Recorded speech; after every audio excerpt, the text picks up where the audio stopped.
আসসালামু আলাইকুম। ইদানিং ফেসবুকে দেখছি এই নামগুলো খুবই ট্রেন্ডিং আছে এবং খুবই ভাইরাল, অনেকে এই নামগুলো ডিজাইন করছে। তো আপনারা অনেকে আমার কাছে জানতে চেয়েছেন যে এই ডিজাইনগুলো কিভাবে করতে হয়, আর এই ডিজাইনগুলোকে মূলত বলা হয় 3D mockup design.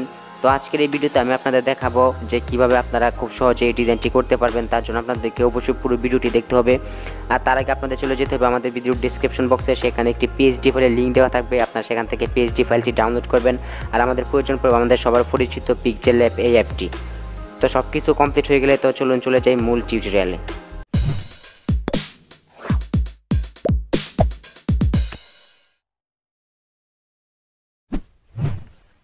Picture ট্যাবটি open করলে আপনার সামনে ঠিক এরকম একটি ইন্টারফেস চলে আসবে। তারপরে এখান থেকে নিউ টেক্সট আছে, নিউ টেক্সটে ডাবল ক্লিক করবেন এবং এখান থেকে আপনারা আপনাদের যে নামটি আছে সেই নামটি লিখে দেবেন।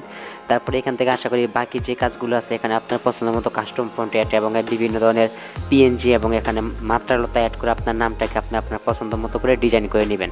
তো আশা করি এই কাজগুলো আপনারা সবাই মোটামুটি পারবেন।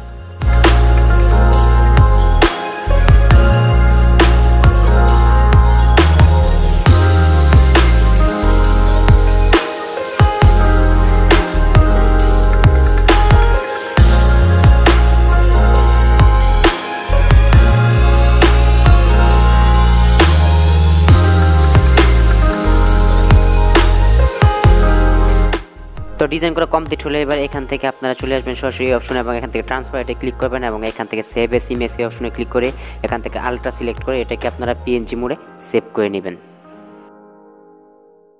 এবার গুগলে এসে সার্চ করুন 𝗺𝗶𝗹.com।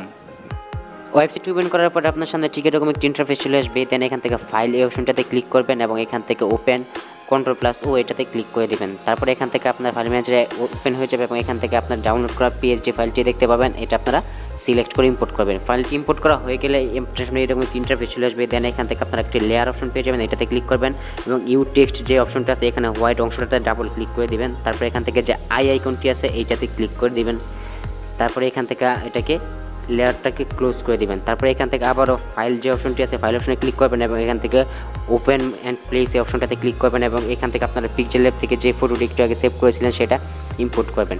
তো ফটোটি ইম্পোর্ট করতে কিছুক্ষণ সময় লাগতে পারে। তো ফটোটি ইম্পোর্ট করা কমপ্লিট হলে আপনার সামনে ঠিক এরকম একটি ইন্টারফেস চলে আসবে। তো এখান থেকে আপনার যে ডটগুলো দেখতে পাচ্ছেন এই ডটগুলো দিয়ে কিন্তু আপনার চাইলে আপনার টেক্সটটাকে ছোটো বড় করতে পারেন। তো এটাকে আমি একটু বড় করে দিই এবং মিডল পজিশনে বসিয়ে দিলাম। তারপরে এখান থেকে আবারও ফাইল অপশনে ক্লিক করব।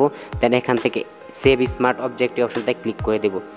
তারপরে এখান থেকে আপনারা আবার পেয়ে যাবেন 3D মকআপ পিএইচডি একটি অপশন, আপনারা এই অপশনটাতে ক্লিক করে দিবেন। তো দেখতে পাচ্ছেন এখানে কিন্তু আমাদের নামটি ডিজাইন করা হয়ে গেছে এবং এটা একটা মকআপ আকারে তৈরি হয়ে গেছে। তারপরে এটাকে আমরা সেভ করব। তার জন্য আমরা ফাইল অপশনে ক্লিক করব এবং এখান থেকে এক্সপোর্ট অ্যাজ এটাতে ক্লিক করব এবং এখান থেকে জেপিজিটাকে সিলেক্ট করব।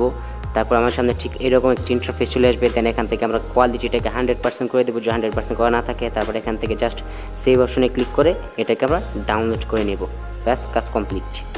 সো ভিডিওটি ভালো লেগে থাকলে অবশ্যই একটি লাইক দিয়ে দেবেন এবং চ্যানেলে নতুন হয়ে থাকলে চ্যানেলটি সাবস্ক্রাইব করতে ভুলবেন না। দেখা হবে পরবর্তী নতুন কোনো ভিডিওতে। সেই পর্যন্ত ভালো থাকুন, সুস্থ থাকুন, আল্লাহ হাফিজ।